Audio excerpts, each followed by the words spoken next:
ku arkayna waxaas hoostooda xariiqan oo dhan waa pronounkii iyo verb to be-giisii.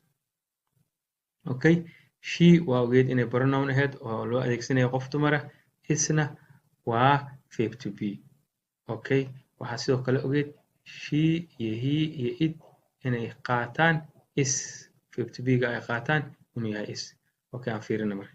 She is ayadu waa ama ayadu waxay tahay my mother, hooyaday.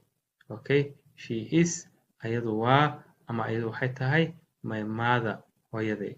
Okay, he is asagu waa ama asagu wuxuu yahay your father, aabaha. He is asagu waa your father, aabaha. Okay, it is asagu waa a book, book. It waa ogeed in loo adeegsado waynu soo baranay wax aan noolayn ama xayawaan. Okay, it is asagu waa a book, waa book. It is asagu waa a book, book. Okay, it is asagu waa a dog, a. Waa ujeedaa markaan a ayaa loo adeegsaday oo ah xayawaan, markaan waxaa loo adeegsaday idii book oo ah waxaan noolayn.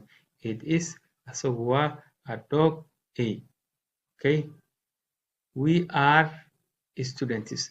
Anagu waxaan nahay arday. We are anagu waxaan nahay students, arday. Okay, you are adinku waxaa tihiin ama adigu waxaa tahay. You are adigu waxaa tahay a teacher ama a teacher, macallin. Okay, you are adigu waxaa tahay a teacher, macallin. Okay, they are ayagu waa friends, saaxiibo. They are ayagu waa friends.